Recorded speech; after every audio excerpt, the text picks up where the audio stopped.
So, Mr. Richardson said it changed his idea on the rich versus wealthy. What was your idea before watching the video?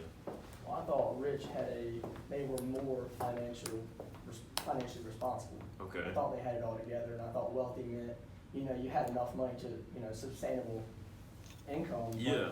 It's kind of the complete opposite. You can be rich but have poor financial management. Absolutely. And so typically when you see people who are buying the fast cars or buying the really big houses and have an actual W-2 earning job is what we'll call it. Basically you go to work and you earn money and you buy stuff with it. You're typically acting what we call rich. You're wanting to display your high income status through your possessions. Whereas wealthy people tend to think about how many things or how many people can I get working for me to make me money, right? So before I go into that too much, because that's really where my passion is, I want to give you all a story. So remember me going to Las Vegas and doing this dream car racing, right? I drove the Maserati and loved it. Also drove the Audi R8 and loved it. And I'll tell you something, I'm not afraid to tell you. When I got back, I Googled these things. I was like, I want one of these like right now. Like, I gotta get one of these. V12, 500 horsepower. Anybody else want one of those? Who doesn't? Yeah, right? Until I found out it was a $250,000 car. I was like, oh, that's why I like it so much, right? Well, the problem is, no matter what it is, whether it's a $200,000 Audi R8 or I think this one's a little bit cheaper, just under 200. But whether it's that or a $200,000 Maserati, you're always gonna have things that you want, right? Put yourself in my shoes and you went ahead and got one of these. You're like, man, it's worth it. I worked hard. I need to go ahead and get this thing. In your opinion, how long would it be before you started thinking to yourself, man, this car is nice, but what if? How long would it take? Yeah, what if I got the sport, but what if I got, I don't know, the double sport or the triple sport, whatever it is, right? There's always gonna be something out there that's better than what you got. And it's not gonna take long before you're unsatisfied with what you got and want something different. Principle in economics is that everybody has this. Everybody will always have more wants and desires than they have what? Resources. Absolutely right. You're always gonna have unlimited wants and desires, but your resources will always be scarce. I appreciate you saying resources because there is a difference between resources and money. Does anybody know the primary difference between resources and money? There's exhaustible resources. Like, You studied your notes before you came to class. I like that. There's not even a quiz today, but you're ready. But that's right. There are different types of resources, but money is a smaller segment of resources. Money is a resource, but there are other things that exist as resources that aren't money. And so what I want to begin to open up is a concept that many people aren't familiar with. And think about this. There are other ways to get things other than buying them with money. And other legal ways, should I put that in there too? There are other legal ways other than buying things with money. Can anybody give me another way that I might be able to buy this Maserati other than going to work and working up to where I make $100,000 and now I can afford a Maserati? What are some other things that I could do? You could get a loan, yeah, but you'd still have to pay for it. You'd just be paying the bank. But yeah, what else? You could trade some things, right? Well, I'm going to show you real quick what your average person does. Raise your hand if you have a job or have worked a job in the past. All right, keep your hand up if you plan on at some point in the future continuing to have a job. All right. So I got one person that's like, I don't really need a job. What are you gonna do for okay, just making sure. All right. So at least 90% of everyone that exists in this economy works for money. But is it money you actually want? What do you want? Things that money can buy. You want the things that money can buy, right? And so let's take this for instance.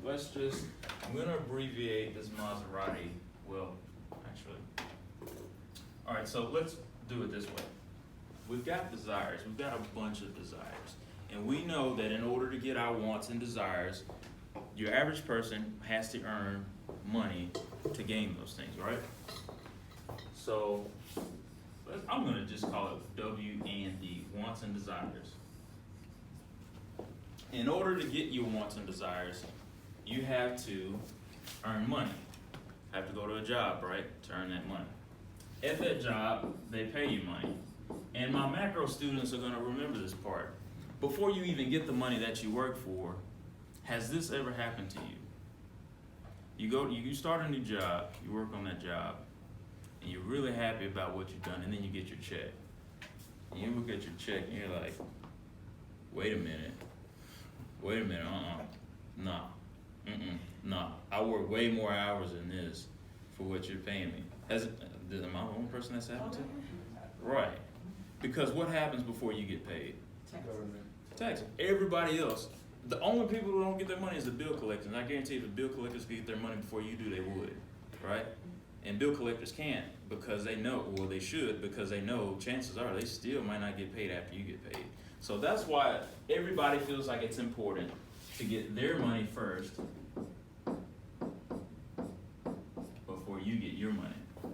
Then, at the end, and only then, can you actually get whatever it is you want, right?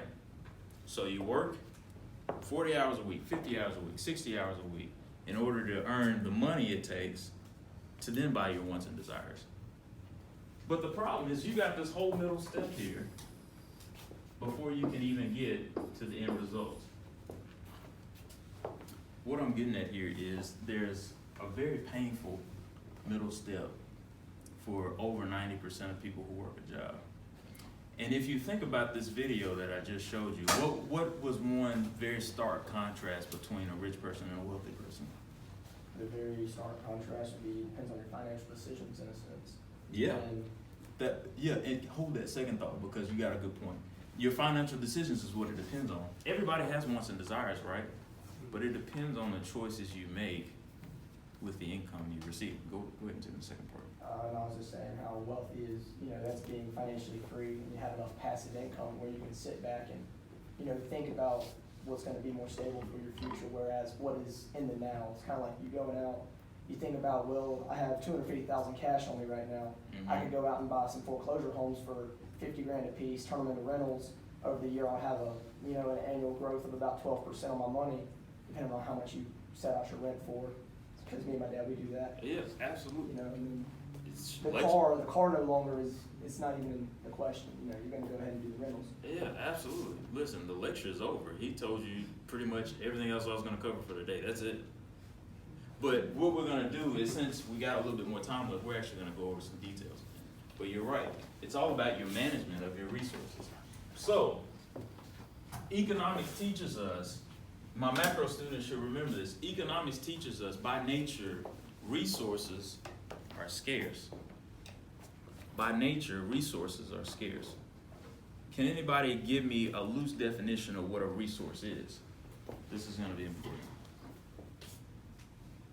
Somebody give me an example of what a resource is. Mr. Barry, let's talk to you. Money. Okay, I'm glad you said money. The answer is no. Money is a resource, but there's a better definition of a resource. Land. If that is a resource, it is. Non-tangible, intangible. Yes, that also can fall under that category, but I'm going to give you a definition. And remember this, a resource is an item that you use to gain something you want. A resource is an item that you use, that you possess, that you use to gain what you want. And so think about that for a second. We said that money is a resource, right? But how did we get that money? Work. Job. Yeah, we worked for it. Macro students, chime in. What resource did we use? Absolutely. So remember, there's an extra unnecessary step here. We sell labor This is the same situation I just wrote before, just in a different fashion. We sell labor to gain what? Wages. Right, to gain wages or money. And then and only then will we turn around and get to our wants and desires. What I'm reiterating here is, what if we cut out that middle step? That's a cumbersome middle step. It's unnecessary. You think about it, what do we do with money besides buy other things? Yeah, it's been it. Next one. It's useless besides buying the things we want. So be thinking about, and this goes into some of our business concepts that I'm not gonna get into a whole lot of detail on. But think about this the next time you're going to work. The whole reason you're doing it is to get money, but that's not your end goal, it's to get your wants and desires. So what if you could eliminate this step, which would then eliminate what step? Labor. Yeah, think about it this way. What's your end goal in the first place? To get things you want. Yeah, it's to get the things you want. So I'm gonna plant a seed that you all are gonna be thinking about, and that's how to get what I want without selling my labor. Because the problem is, if you've got a $15 an hour job, what does that mean? You're selling the labor for Yeah, you're worth $15 an hour. Nothing more, nothing less. I mean, if you think about it that way, like, does that make you feel cheap? Yeah? Make you feel a little weird, a little dirty? It's like, I'm only worth $15 an hour. So think about it that way, because if this isn't our goal anyway, why are we even putting a dollar amount on our time? It should be way higher. Not gonna spend a whole lot of time on that. Let's keep moving. All right. By nature, resources are scarce. That's what makes it a resource, just like money. It's the reason why people fight, kill, and steal over money is because it's scarce, right? If you were accustomed to finding just a stack of dollar bills in this trash can here, and every trash can in Heinz had a stack of dollar bills in it, at some point it's like, well, I know if I'm out of dollar bills, I'll just make it to the next trash can and get some more out of it. Does that sound about right? It's a weird concept to think about because it's not like that. If it was, money would no longer have a value. All right, so economics. This is the last point that I want you to get from this slide. Economics is the study of how people satisfy their scarce resources. Here you go. Thank you. All right. Economics is the study of how people satisfy their wants and needs and how they use their scarce resources. That's the entire definition of it. So, from what I just told you all, 90% of the economy works for money. They work for money through a job and they earn a wage and then they spend their money. And if economists study that, then what would you think that they gather from everybody in an economy? What do they gather? Mm-hmm. What do they How gather? spend Yeah. their decisions. Absolutely. Decisions. They study each and every one of you all's decisions. They study what you buy. If you buy Maseratis, if you buy McDonald's hamburgers, if you spend 50% of your income on a place to live, economists know all of this. And believe it or not, it's not a secret to people who want to sell you things. If they know average people buy 50-inch TVs, well, guess what? I'm gonna find the best 50-inch TV that I can manufacture, and I'm gonna try to sell it to each one of you all. Because we know that you're gonna go to work, you're gonna earn that money, and then you're gonna want a 50-inch TV, so you're gonna come to me. I wanna train you all's brains to think a little bit different. Think about, hey, if it's a 50-inch TV I want, how many other different ways can I gain the resources, not money, but resources to get what it is I want? All right. So, let's talk about the 4 different types of resources. There are 4 different types of resources, primary categories. You all should already know this. But we also call these faces here because I gave it the economical terminology, which is inputs or factors of production. That was you. Huh? I thought that was you. Oh, it is me. Oh. All these, you missed the whole Bitmoji bit that I gave, but He's gonna pop up a lot, and it's me. This is my character.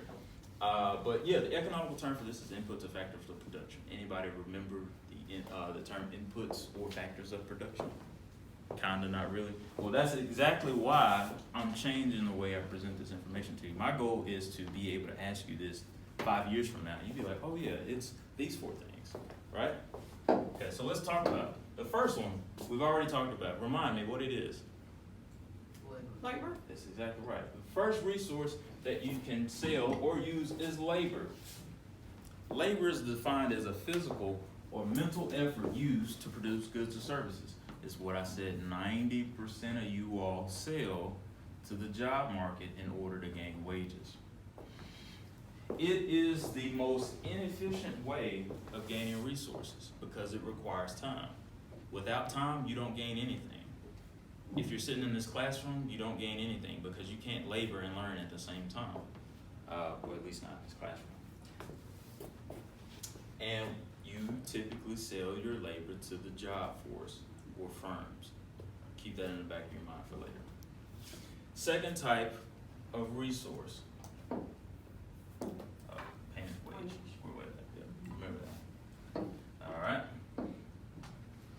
So, I decided to take a nap on this slide. This is a hint toward what the next type of resource may be. Any guesses as to what other type of resources there are? Capital. So, capital is right. Why am I sleeping on this slide when it comes to capital?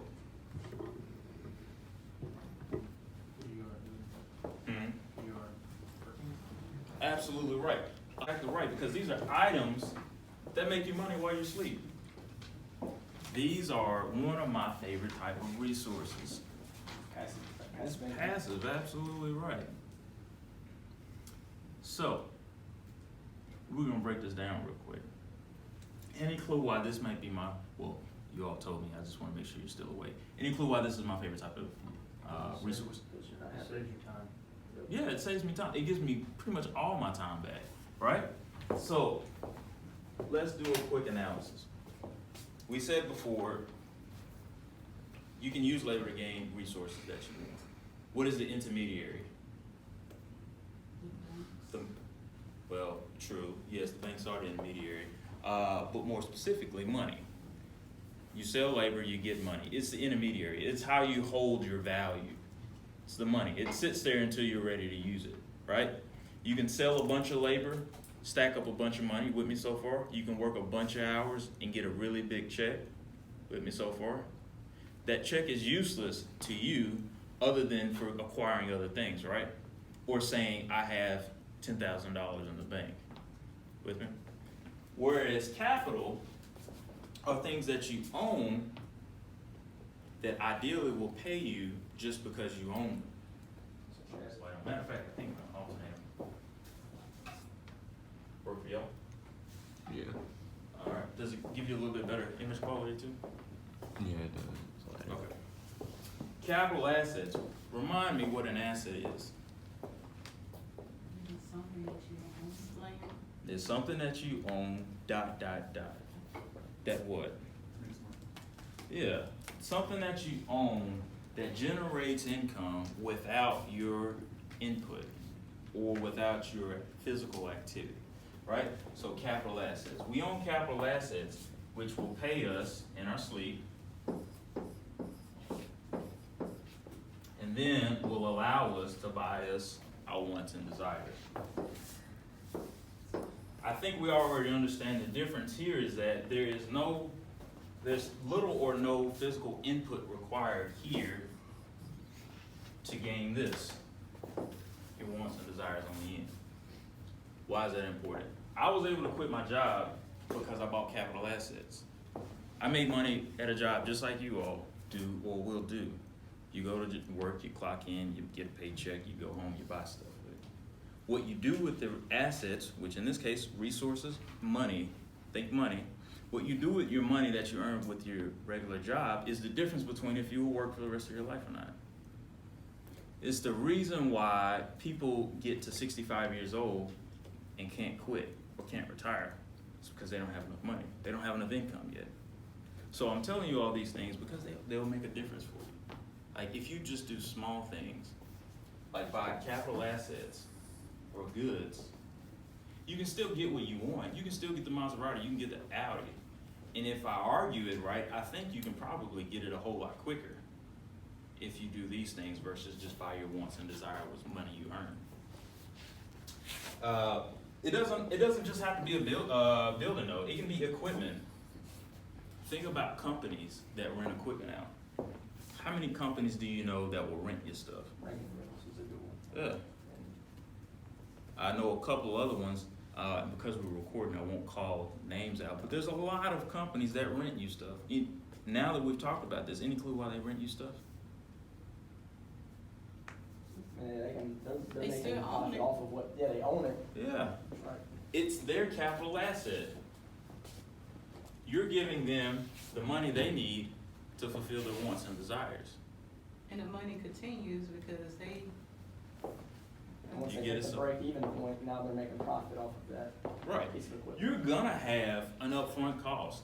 Maybe that piece of equipment costs you $100,000. But so what? Every time somebody rents it is making you money.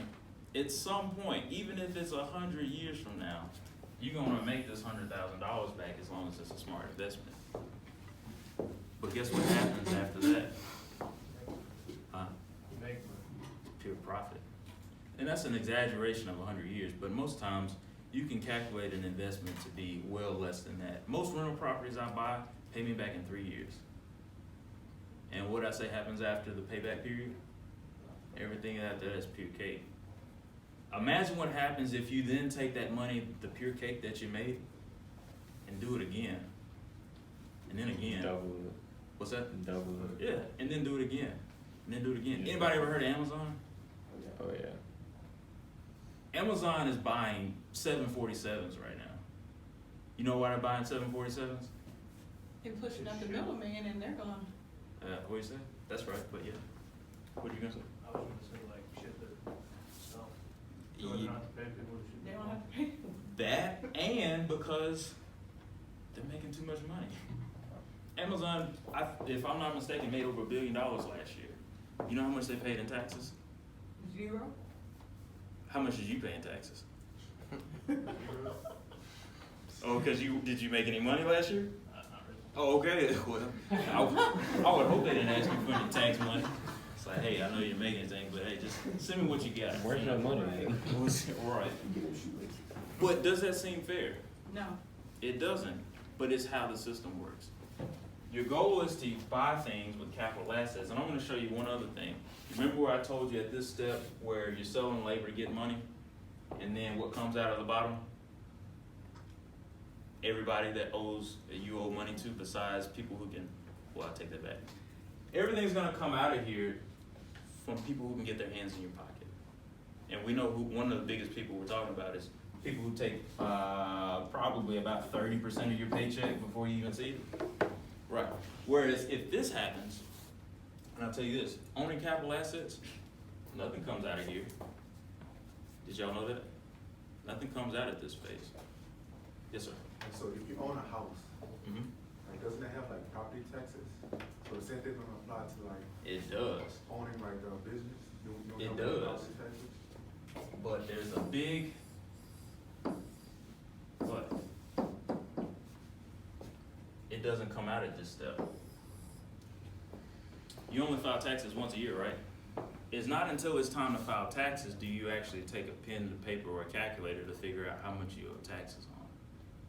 And it's also not a secret that if you earn, like Amazon, $1 billion, and you spent that entire $1 billion within a calendar year, Tax revenue. yeah, that's how you owe $0 in taxes. You buy more capital assets. Remember I told you Amazon bought those 747s? They also have started a program to give you $10,000 just to open up your own business. You sure do. Yeah. And they're opening up delivery services, all this stuff. Now we know why they're doing To avoid taxes. it. Yeah, well, It's honest. it's I will call it a pleasurable side effect. All right, we'll call it that Because we're not avoiding taxes here. We're just simply satisfying our own self-interest, which is what we're all encouraged to do as entrepreneurs and business owners. And this is what Amazon does. And this is one of the biggest reasons why using your labor is a poor choice for earning your wants and desires. So, the payment that you receive from capital, not necessarily need to know basis, but we call it interest. All right, the third resource. Any clue what it is? There's a hint on the board. Natural resources. Natural resources, that's exactly right. You can also own natural resources. Those are examples like gifts of nature. Give me some examples of natural resources. Coal. Gold. Gold, diamonds, coal, metals. Absolutely. These are all resources that you can own to gain what? What's the end goal? Money? Is money the end goal? No, wants and desires. Wants and desires is the end goal. This is why this is a resource. You can own resources. You can take resources, natural resources, to the pawn shop and say, hey, I've got 20 bricks of gold, give me some money. Or give me this, right? It's a resource. We don't see people utilizing these resources as much as we did years before, but we talked about last class, those who remember, about commodities. Anybody remember what commodities are? Stuff in place of money, Like gold, was it? Yeah. Yeah, commodities, those are things that are worth, they'll have value even if you don't use them as money. Natural resources are a commodity. What are the three resources so far? What's the first one? Labor. Capital. Capital. What's the next resource? Natural resource. Let's talk about the last one. It's me. Any clue what it might be? It's your entrepreneurial ability. I told you what my second favorite was, which was what? Capital. My favorite one is entrepreneurial ability. Why would this be my favorite resource to use? We said resources are used to gain wants and desires. So why would entrepreneurial ability be my favorite resource? Because you're making it happen, right? Okay. I am making it happen, that's true. What else? It can, but some. Ownership, business. Well, I'll give you a hint. Entrepreneurial ability is the cheapest one to gain. It's the cheapest resource to gain. What do I mean by that? It's the cheapest resource to gain. it's just an understanding. It's all up here. It's all up here. It's the reason why I don't even watch TV anymore. I just watch YouTube. I watch things on YouTube that sharpen this thing up. Why? Because if I got some good stuff in here, I can sell it for a bunch of money. Anybody heard of Jeff Cardone? Or I think his name's Jeff Cardone. Robert Kiyosaki? Ooh. Nobody's heard of Robert Kiyosaki? Okay, all right, I got one head nod. Jeff Bezos. Yes. All right, Bill Gates. All these people are really smart people. And they have the ability to, at the drop of a hat, say, hey, I'm gonna host a seminar. You're invited. Tickets cost $10,000 a piece. 500-room stadium and it's packed. What did I have to do to sell 500 tickets at $10,000 a piece? I just had to know some good stuff that people wanted to hear, right? How long did I have to talk? Maybe an hour and a half? 10,000 times 500, how much is that? 500. Or was it 500?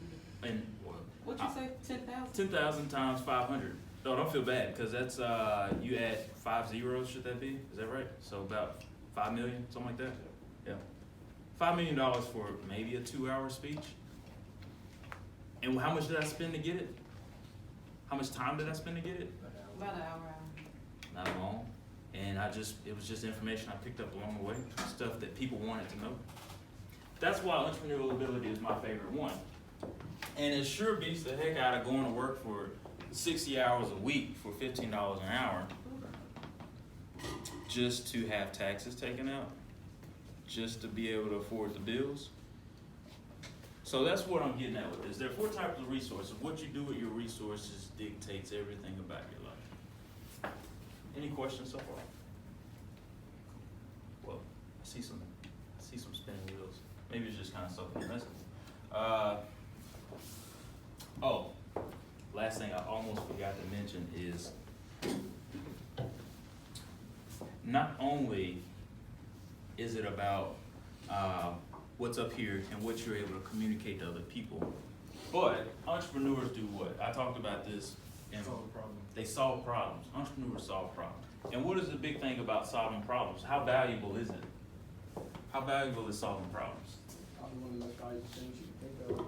Yeah. It's just, you know, And it's really, the cap is only how much people are willing to pay for the problems you're solving. Right? Hypothetically.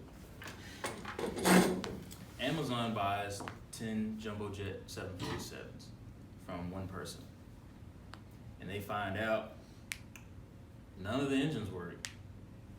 They just spent a couple $1 million on these engines or these planes, and they don't work. But they need to work. Is that a problem? Mm-hmm. What happens when there's only one person who can fix those 10 jumbo jets? Charge whatever he wants to. His value just, Say, hey, listen, man, you got a big problem on your hands. I don't know anybody that can fix this. And Amazon's like, hey, you're talking too much. Just tell me what it takes to fix it. $10 million, done. If you're the only person that can do it. Your value is based on the value of the problems you solve. The amount of money you earn is based on the complication of the problems you solve. The reason why you only get paid $15 an hour is because what? Huh? he's working on somebody else's idea. Well, yeah, but I think you said it. I said you let it, like. I let it. Well, like, yeah, that's where you stop. yeah, that is where you stop. What else? What else? And it has to do with this. You're not solving very complicated problems, more than likely. If you quit today, you're like, hey, I'm done. I'm out of here. Forget it. Somebody else is gonna be like, hey, $15 an hour job, I'll take it. Right? Somebody else can solve the same problem you're solving pretty easy. Doesn't take much. So that's why it's important to solve complicated problems. Be able to think and solve things that people need. All right. So let's jump ahead to our next topic, which is types of products. Types of products. So when it comes to the things that we do with the payments we receive, whether that's through capital, whether that's through labor, whether that's through entrepreneurial ability, or whether that's through, what's the last one? Labor, capital. Those Natural are resources. natural resources, right. I forgot it too, so don't put that. I had to think about it for a second. Anyway, you can buy 2 things with it. Everything that you buy with money or resources is gonna fall in 1 or 2 categories. Anybody remember what those are? Goods or services, right. So let's talk real quick about goods. A good is a tangible product that we can use to satisfy human wants. Keyword is tangible, right? Ms. Tracy, explain to me how you remember understanding goods and services from macro. I know I put you on the spot. You should. Anybody else who's been in my class can help me out, or help her out. What's a service? Oh, work, like, Like a cell phone place.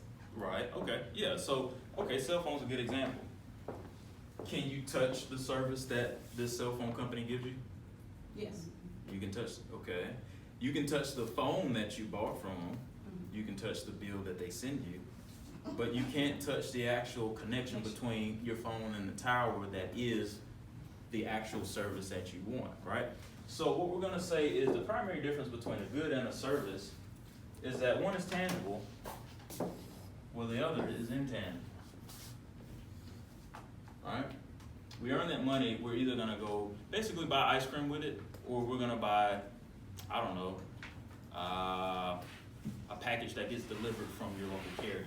That's another example. Say for instance a carrier service, they offer a service. You can touch the truck that they bring you the package on. You can touch the delivery driver. You can touch the package he brought you. But you can't touch the actual service. All right? But either one of these are used to satisfy human wants. You do a couple clicks online, that package shows up. That was a service that you really needed. When's the last time anybody on here's ordered anything from Amazon? All right. Mr. Waltman, what was the last thing you bought from Amazon? I think it was earphone. Earphones? The Bluetooth phone. Why did you buy it from Amazon versus anywhere else? It's quicker.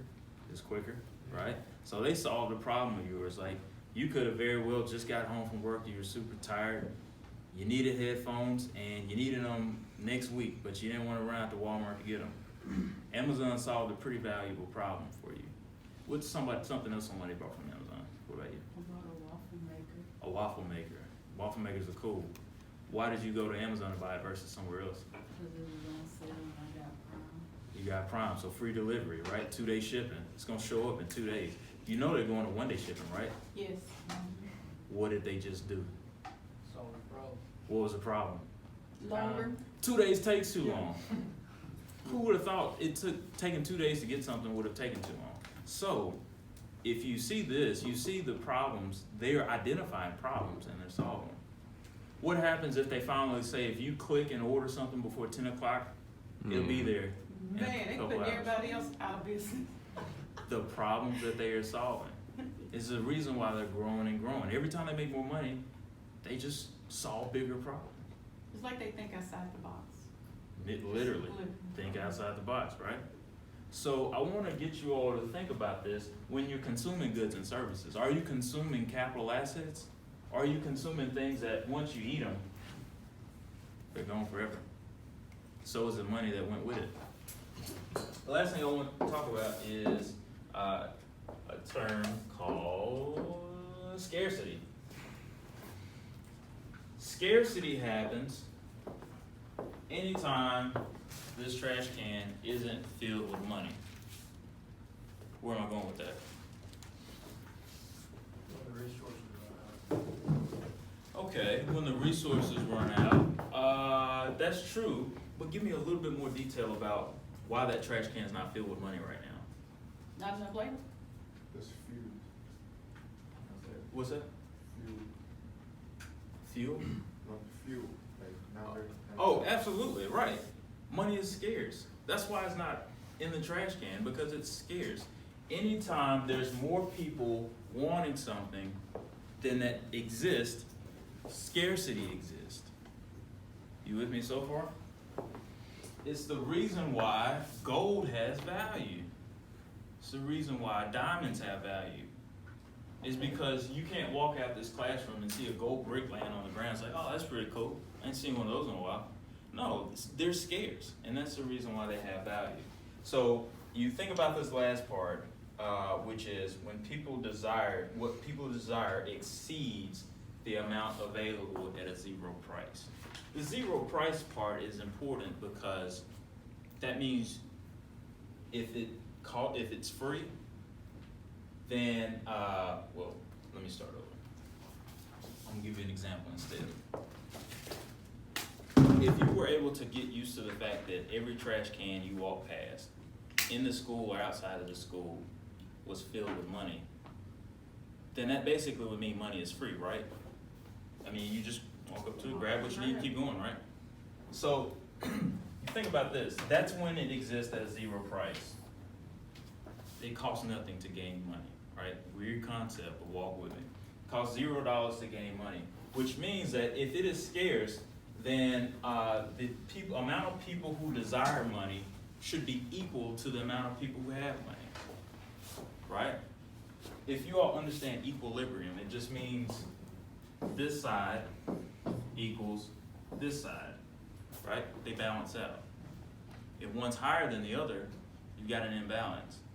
In this case, if it were the money, that would mean that the amount of people who want dollar bills is equal to the amount of people who have dollar bills. Does that make sense? Okay, cool. But it doesn't exist like that, so it's scarce.